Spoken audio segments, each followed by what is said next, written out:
Iconic title sequences, disposable love interests, physically deformed villains. The Bond series has it all, but the one thing it doesn't have is an easily understandable plot. And with No Time to Die marking Daniel Craig's 5th and final outing as a suave ladies man, now is a good time to recap Daniel Craig's previous 4 Bond films so that you aren't totally confused while watching No Time to Die. So here it is. Everything you need to know before watching No Time to Die. A recap of Daniel Craig's 4 Bond films. And even though I really shouldn't have to say it, spoiler alert. So we start our journey with Casino Royale, which was released 15 years prior in 2006. Doesn't time fly? The film starts with a black and white flashback of Bond earning his stripes and becoming 007, killing a high-ranking MI6 official for selling information to the bad guys. The film fast forwards to present-day Uganda, where private banker Lashif, played by real-life badass Mads Mikkelsen, invests a shareload of a terrorist money with the promise of turning it into 2 shareloads. In Madagascar, Bond tracks down a bomb maker and makes chase during a death-defying chase sequence showing off their 2 polarizing styles. Growing tired of this crap, Bond just shoots the guy and takes his bag, finding explosives and a cell phone with a text message saying ellipses. Breaking into M's apartment, Bond uses her computer to track down where the text was sent from, discovering that it was sent from the Ocean Club resort in the Bahamas. Rolling up in a luxurious Ford Mondeo, Bond shows up to the Ocean Club, and with help of security cameras and a lovely receptionist, identifies the man who sent the text message, that being this asshole, Mr. Demetrius. After stealing Demetrius' Aston Martin over a poker game and after stealing his girl, Bond learns from Bond girl number 312 that Demetrius is making his way to Miami Airport. Following Demetrius there, Bond turns insult to injury by stealing Demetrius' life along with his car and his girl, and then proceeds to follow this guy, who Demetrius hired to be this guy's replacement. Pulling a fire alarm and causing pandemonium, the henchman makes his way to the tarmac and steals a refueling truck, determined to detonate its contents thanks to a fancy-ass prototype being unveiled. Bond is determined for this not to happen though and hitches a ride on the truck, after a little disagreement. Bond is able to avoid the refueling truck from crashing and burning into the prototype, foiling Lashif's plans of manipulating the stock market. As a result, Lashif loses all the terrorist money, and as a way to recuperate it, sets up a high-stakes poker game in Montenegro, with MI6 buying Bond in as he's the best poker player they have, of course. On the way there, Bond meets Vesper, who along with managing Bond's buy-in, is different from most girls in that she doesn't instantly fall in love with him. Bond and Vesper meet up with a guy named Mathis who's been keeping an eye on Lashif for them, and after getting cleaned up, proceed to shuffle up and deal. After playing for a few hours, Lashif pays a visit to his hotel room where he's blindsided by the terrorist whose money he lost in the stock market, with Lashif promising to win it back. You know, for being a Bond villain, Lashif is kind of a little bitch during the scene, leaving Lashif's hotel room and noticing Bond's earpiece. The terrorists and Bond get into a fight to the death. A fight to the death that Bond also surprisingly wins, since we're only halfway through the movie, shaken not stirred by having witnessed a man being killed for the first time in her life. Vesper sits in the shower with Bond joining her in a scene that, although it might sound creepy on paper, is actually one of the more heartfelt scenes in the entire series. The poker tournament continues the following day, with Bond getting knocked out by Lashif after incorrectly reading his poker tell, frustrating with Vesper refusing to rebuy him in. Bond's rebuy is paid for by Felix Leiter, a CIA operative who, like Bond himself, has infiltrated the tournament and is after Lashif. Bond steadily rebuilds his chip stack and makes his way back into the game, but not without Lashif poisoning Bond and Vesper having to save his life, shaking out the near-death experience. Bond proceeds to win the tournament with the type of dramatic hand you only see in movies and never in real life, celebrating the win over dinner. Vesper is summoned by Mathis, with Bond making chases he's concluded that Mathis was the one who informed Lashif about his poker tell. After witnessing Vesper being kidnapped, Bond makes chase and gets into the type of crash that only Bond could survive, winning the poker winnings for himself. Lashif ties Bond to a chair naked and repeatedly whacks him in the balls, unaware that he's only satisfying one of Bond's deepest sexual fantasies. Yes! Yes!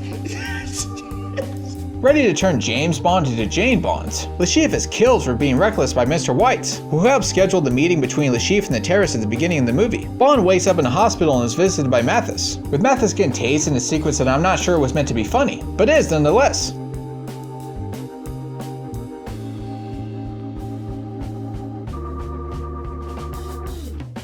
Bond wakes up again, this time to the sight of Vesper, with both of them confessing their love for each other and proposing the idea of running off together, which is exactly what they do, but not before making passionate love for the recovery wing first. Bond sends his resignation to M, and the 2 lovebirds take off in a yacht with $145 million of poker earnings scot-free. And if this sounds like a totally ridiculous ending, even for a Bond movie, it is, because rather than living happily ever after, Vesper tries giving the money to a terrorist organization, a fight breaks out causing an entire building to come crashing down, and Vesper out of guilt commits suicide, as she was a double agent the entire time, working for the bad guys to prevent a kidnapped boyfriend from being killed. And even though Vesper literally risked her life with his boyfriend, it didn't stop her from dropping him for Bond real quick. And in an ending fit for a classic Bond movie such as Casino Royale, Bond tracks down Mr. White and shoots him in the leg, letting him know who he has to thank for the newly acquired bullet wound. The name's Bond. James Bond. This leads us to Quantum of Solace, which picks up right where Casino Royale ended with Bond avoiding Mr. White's goons during a car chase. Or at least I think that's what's going on, as I can't tell with all the damn camera cuts. And with Mr. White being in the trunk of Bond's car during the entire chase, it is quickly established that Quantum of Solace is actually a comedy. Bond and M interrogate Mr. White, with White saying that he and his secret society associates are everywhere. This turns out not to be an exaggeration, as M's bodyguard reveals himself to be one of them and starts shooting at M and Bond. And having a terrible, horrible, no good, very bad day, Mr. White gets shot again. In a sequence that looks like it was shot by a YouTube vlogger, Bond chases M's bodyguard and is successful in promoting him to 00 dead. Mr. White disappears off the face of the earth and Bond and M reconvene at her bodyguard's apartment in London, where they track a significant sum of marked bills to a contact named Slate in Haiti, paying a visit to his hotel room. Bond's attacked by Slate and kills the guy, as that isn't a proper way to host a guest, no it is not. Assuming Slate's identity, Bond picks up a briefcase to the hotel's reception desk and is picked up by Camille, as she believes him to be Slate. After some flirting, Bond opens the suitcase to find a gun and a picture of Camille, and thinking that he's gonna kill her, Camille tries shooting Bond and pushes him out of her car. Oh yeah, and this guy was chasing them too for some reason. We are introduced to the film's villain, Dominic Green, whose physical deformity is looking like a man spliced with a rat. It is revealed not only did Green hire Slate to kill Camille, but that Camille actually had sex with a half-man, half-rat. Green is paid a visit by General Medrano, aka General Mustache, and strikes a deal with him, promising to help him take control of Bolivia in return for a piece of desert that is seemingly worthless. This land is worthless. To sweeten the pot and to get her out of his hair, Green offers Camille to General Mustache, an offer that General Mustache accepts since he's a horny old man. Mucho gusto, señorita. And speaking of horny old men, Bond has been watching from a distance this entire time, and seeing Camille being forced onto General Mustache's boat, swoops in to save the day. Camille proves herself useful by headbutting a boat and getting knocked out, with Bond fending off the bad guys with the type of boat maneuvers that only Bond could pull off. Bond hands the unconscious Camille to this random guy. It's just an easy way for the plot to brush her character under the rug for the next 25 minutes. Bond tracks Green and sees on board a plane containing CIA operative Felix Leiter and David Harbour, adorned with the type of mustache only he could grow. Much to Felix's dismay, it turns out that the CIA is working with Green, which is the most ridiculous thing I have ever heard, as America, the land of the free and the home of the brave, would never negotiate with terrorists. Never! Green's plane arrives at a theater play in Austria, with Bond not far behind his rat tail, noticing one of Green's associates receive a special gift bag. Bond gets really jealous and beats him up for it, finding an earpiece with the voice of Green and other ne'er-do-wellers talking over the airwaves, perched on top of the theater stage. Bond tricks all the snooty bastards into exposing themselves by blowing their covers and taking their pictures when they get up to leave. A tussle ensues with Bond escaping and a guy's murder being framed on Bond, believing that Bond has lost his damn marbles. M suspends Bond and puts holds on all his passports and credit cards, leaving him to acquire the help of Mathis, the guy who got tased at the end of Casino Royale, remember? Despite Mathis getting tased for no reason, as Vesper was the one who ended up telling the chief about his poker tell. Mathis agrees to help Bond and they take a flight to Bolivia, where Bond shows a little emotion for once, as he's still shaken, not stirred over Vesper's death. Arriving in Bolivia, Bond and Mathis are greeted by MI6 agent Strawberry Fields, who despite being tasked with sending Bond back to London, doesn't and has sex with him instead. Afterwards, Bond and Fields arrive at a party hosted by Green. Mathis introduces Bond to Bolivia's chief of police, who considering that he's been bribed by Mathis and is a member of the highly regarded Bolivian police, will keep his word and won't betray Bond or Mathis no matter what. Camille shows up again after having woken up from her coma, making Green look like a hypocrite and an idiot in front of his biggest investors. Like a happily married couple, Green threatens to kill Camille a second time, with Bond doing Green the favor of taking Camille out of his hair. Bond and Camille leave the party, but are quickly pulled over by the highly regarded Bolivian police, finding and beating up Mathis in the trunk. Bond realizes he's been framed and one of the officers accidentally discharges his firearm to Mathis's back, with Bond accidentally discharging the firearm back. In a tender moment, Mathis asks Bond to forgive Vesper and most importantly himself before dying in Bond's arms. And really not having time for this, Bond throws Mathis in the fucking trash. Is that how you treat your friends? The next day, Bond and Camille rent a plane to survey the seemingly worthless stretch of Bolivian desert that Green is acquiring from General Mustache. As one might guess, Green's guys are onto Bond and they start firing at the plane in an effort to take it down, with old Betsy not being able to take anymore. Bond and Camille jump out of the plane and parachute down a sinkhole into safety. While there, Bond learns that Camille wants revenge against General Mustache as he killed her parents when she was a child, and that Green has been destroying rivers and damming the water underground, meaning that the seemingly worthless piece of Bolivian desert is actually very valuable. Bond and Camille Camille find a way out of the sinkhole and Bond makes his way back to the hotel where he and Fields were staying, only to find that Fields is dead and covered in oil, and the scene harkened back to Jill Masterson's death in Goldfinger. With Mathis and Fields dead, Bond inquires the help of Felix, who tells him that Green is meeting General Mustache at a fancy hotel in the middle of the Bolivian desert. Bond and Camille get ready to lock and load, and together storm the castle. Camille is successful in her mission of avenging her parents by killing General Mustache, and Bond is successful in avenging Fields by killing Green, leaving him out in the middle of the Bolivian desert with nothing to drink but the canister oil. Bond and Camille say their goodbyes, but not without sharing a passionate kiss. Because if you think Bond is about to have a totally platonic relationship with a young, beautiful woman like Camille, you're totally off your rocker, sunshine. Now it's time to discuss Skyfall, which, as you might have guessed, begins with a chase sequence. This time Bond is doing the chasing though, as he's chasing a hitman across Turkey who's stolen a hard drive with the name of every undercover NATO agent. During the chase we are introduced to Eve, which, considering the playful bickering between herself and Bond, definitely won't be a love interest during the movie. The chase progresses to rooftops and then train tops, with Bond managing to look stylish along the way. Bond and the hitman scuffle on top of the train, with Eve in position to take a shot, despite not having a clean look.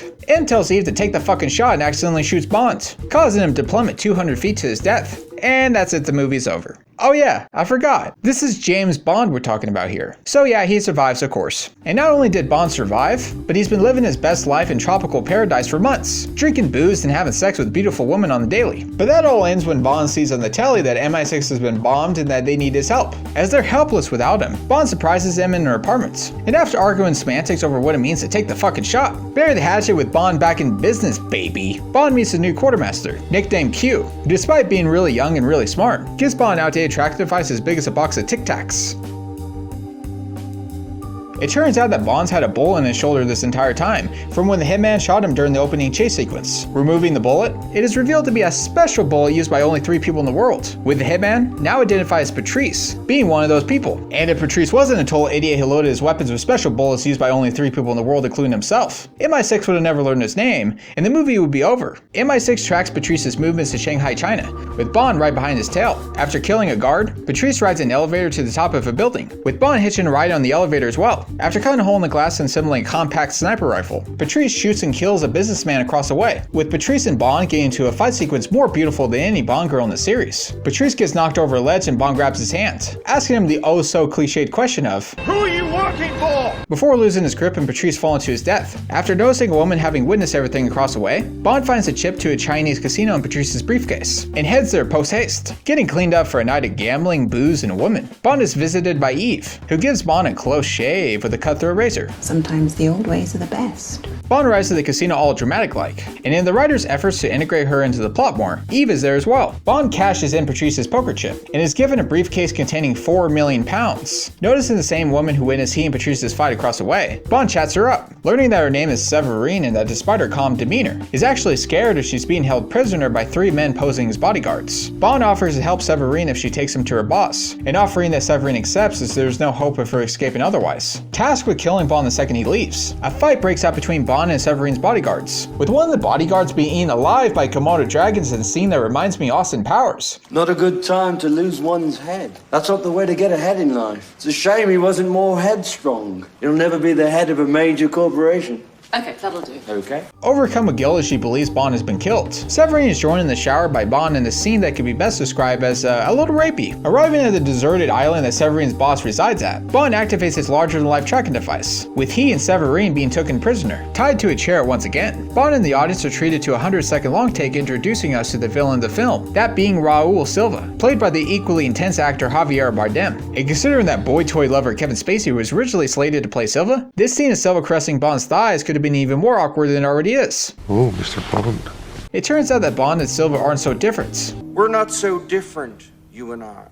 As Silva is a former MI6 agent who is angry at M, the only difference being that Silva wants to kill him as she blames her for his previous imprisonment and torture, while Bond is still just slightly annoyed at M for ordering Eve to take the fucking shot. Bond and Silva engage in some target practice outside, with Silva shooting and tied up Severine as she served her purpose at the plot, a little ticked off over having witnessed Bond girl number 624 being killed. Bond kills Silva's henchman in return and calls for backup. And considering the men's size of this tracking device and that Silva isn't an idiot, Silva must have wanted to be caught. And this is exactly what happens, because when Q hooks hooks up Silva's computer to MI6 database. A virus is uploaded and Silva escapes from their clutches. Bond chases Silva through London's subway system, with Silva successfully avoiding Bond as he's had this escape planned for years. Silva even knows when and where Bond will be standing to try to hit him with a goddamn train, wasting a golden opportunity to say the line. You have a train to catch.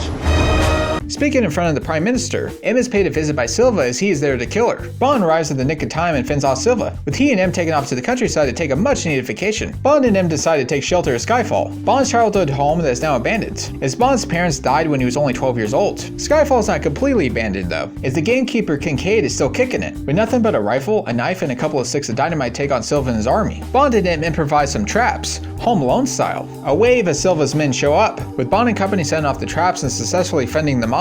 Things get real dicey real quickly, however, as Silva shows up with a goddamn helicopter and starts chucking incendiary grenades into the Bond estate. M and Kincaid flee through an escape tunnel leading to a nearby church, but not before M gets shot in the abdomen. Bond grabs a couple of propane canisters and sets them off with the dynamite sticks, seemingly unshaken by decimating his family home. I always hated this place. Seriously, is anything sacred to this man? The explosion causes the helicopter to crash land, leaving only Silva and two of his goons, spotting Kincaid and M's flashlight in the distance, as they were stupid enough to use a flashlight while trying to escape someone in the dark. Silva sets his gaze on them and makes his way there. Bond tries stopping Silva, but in doing so stopped himself while trying to cross the frozen lake. Desperate times and all that, Bond grabs the henchman's rifle and shoots the ice underneath their feet, causing both of them to fall into the frozen lake. While in the freezing cold water, Bond tells the henchman a lullaby and he peacefully falls asleep. Arriving at the church, Silva confronts him and tells her to kill both of them in a scene so intense that I'm starting to wonder if Javier Bardem isn't the killer hiding in plain sight. Before she could do so, however, Bond throws the knife into Silva's back, killing him the old-fashioned way. Sometimes the old ways are the best. It is no use, however, as M dies anyway, as she was shot earlier and doesn't quite have the plot armor Bond does. And considering the manner in which Bond consoles M during her final moments, it appears that some things are sacred to Bond after all. Via M's will, Bond receives an ugly porcelain bulldog representing country or something, I don't know. And via the new M played by Ray Fiennes, Bond receives yet another mission. Because if you think Sony was going to let the series end without milking it to death first,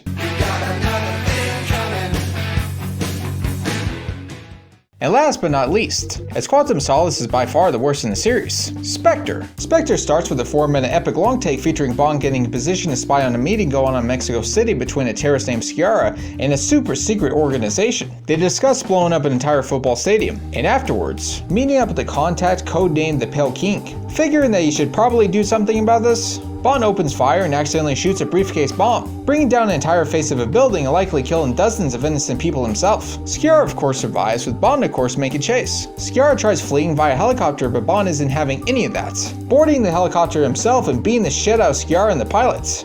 Bond also steals Sciarra's ring as he thinks, hey, that looks pretty cool. After a lengthy tussle, Bond kicks Sciarra and the pilot out of the helicopter, and avoids the helicopter from crash landing into dozens of people below. Makes up for the dozens of people he accidentally killed earlier, I guess. Back in London, Bond gets berated by the new M, because even though Bond likely saved hundreds of lives by preventing a terrorist attack, Bond was acting on his own volition, and MI6 isn't having any of that shit. After receiving a thorough roasting from M, Bond meets C, who is quickly established as an asshole, which isn't surprising given that they casted the guy who plays Moriarty in Sherlock. Eve meets Bond in his apartments, and rather than having steamy hot sex as one would predict, they instead watch a video of Judi Dench frowning. Even better if you ask me.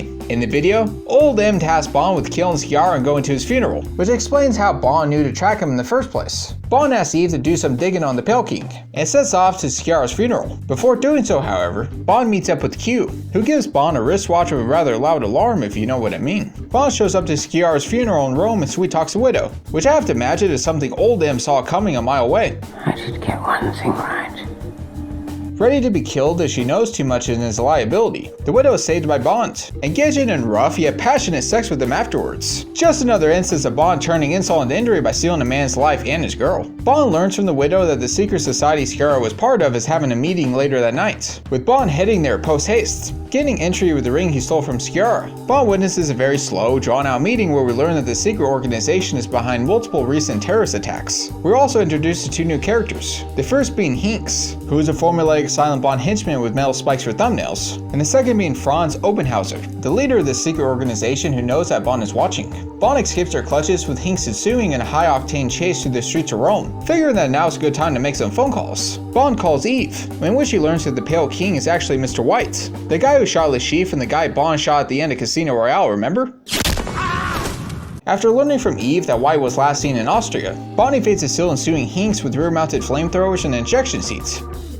Bond follows the coordinates of Mr. White's last known location to a seemingly abandoned cabin, finding White in a hidden safe room. White refuses to help Bond track down Obenhauser, because even though Obenhauser has poisoned him with thallium, he wants to keep his daughter safe. Bond promises to White that he'll protect his daughter, with White telling Bond that he could find her in a nearby clinic, and to ask her about Les Américains before taking his own life. Posing as the patient, Bond meets Mr. White's daughter, Madeleine Swan, and informs her what happened to her father. Bond inquires about Les Américains, which angers Madeleine and causes her to kick Bond out of her office. Q shows up to the clinic in an effort to get Bond to come back to London, as Bond's made a real mess of things as of late. After giving Q Sciarra's ring to examine, Bond spots Hinks and his goons forcing Madeleine out of her office, commencing a chase sequence featuring Bond pulling a plane off his ass. Doing what he does best, Bond saves Madeleine, taking out Hinks' Humvees in a sequence that I'm still trying to figure out how the hell he survived. Bond and Madeleine reconvene with Q informing Bond that Le Chiffre, Green, and Silva were all members of Obenhauser's secret organization, with Madeleine identifying the secret organization as Spectre. Madeleine also informs Bond that Les Américains is not a person, but the name of a hotel in Morocco, and with the sexual tension between her and Bond being palpable, they waste no time in renting a room, being the same room that Madeleine's father frequented with their mother. Bond does some searching while Madeleine sits on her ass and does nothing. After finding nothing but a bottle of vodka, Bond falls asleep and wakes up to a mouse that leads him to his secret room. So yes, a goddamn mouse proved to be more helpful than Madeleine. Full to the brim of information on Obenhauser, Bond and Madeleine are pointed in the direction of a seemingly random spot in the middle of a desert, and having no other leads, take a train there post-haste. Bond and Madeleine share a romantic dinner together, with Madeleine looking sexy and Bond looking even sexier. Damn,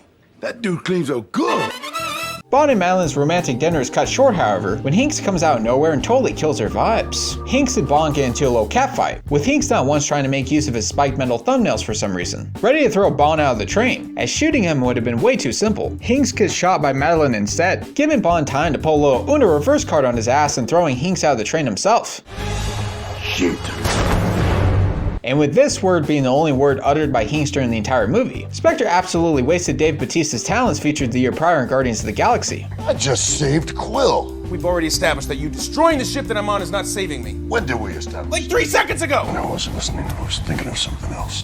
And with the erotic thrill that accompanies near-death experiences still coursing through their veins, Bond and Madeleine proceed to have steamy hot sex. Pretty funny that if Bond ever settles down and marries Madeleine, this technically would be his father-in-law. The next day, Bond and Madeleine dropped off in the middle of the desert as requested, and after a long wait, are picked up by a special someone who knew they were coming. This special someone happens to be Obenhauser himself, who reveals that Bond and Spectre has been strategically committing terrorist attacks across the world in an effort to create a demand for cybersecurity so that Spectre could swoop in and take control. Hence why their symbol is of an octopus and that has nothing to do with tentacle porn. Sure, whatever you say, Mr. Obenhauser. Surrounded by Obenhauser's goons and with nowhere to go, Bond gets knocked down and wakes up bound to a chair yet again. Only this time it's a futuristic chair with drills placed in strategic areas that cause strategic pain. Madeleine asks Obenhauser, why are you doing this? Don't you know he likes this freaky shit? With Obenhauser saying that when Bond's parents died, his father took Bond in and gave Bond all the attention in the world, depriving Obenhauser of the attention he previously had all to himself. So, daddy issues. In a surprise twist, it is revealed that Obenhauser killed his father and he now goes by the name Ernst Stavro Blofeld, which isn't a surprise at all for those who watch the classic Bond films. Bond hands Madeleine the wristwatch with a rather loud alarm Q gave him earlier in the film, with Madeleine sliding the watch towards Blofeld and blowing his ass back to the Stone Ages. Being the only person in a 20-mile radius that could shoot for a damn, Bond escapes Blofeld's compound with ease, blowing it up too because why the hell not? Back in London, Bond schedules a secret meeting with M, Eve, and Q, as C is launching a spy program in 30 minutes that will grant Spectre control of 9 major countries if it goes online, as C is also working for Spectre, while Q tries hacking into the system. Bond and M get T-boned by a truck, with Bond getting kidnapped and M escaping. Bond is transported to MI6's old building that was blown up during the events of Skyfall, and despite having his hands zip-tied in a bag over his head, takes out 2 armed men and breaks the zip tie with the power of family. While all of this is going on, Q successfully hacks into the system and prevents it from going online. With them and C get into a battle over what letter to be named next, and C slipping and falling to his death. Following a trail of breadcrumbs, Bond finds Blofeld in a bulletproof cell, adorned with a newly acquired scar when the building's set to explode. Blofeld tells Bond that he has captured Madeline and that she is somewhere in the building, setting it to explode in 3 minutes and take it off in a helicopter. Bond finds Madeline together, escape in the nick of time, with Blofeld doing that classic Bond villain trope with not watching and assuming that everything went to plan. Close the tank!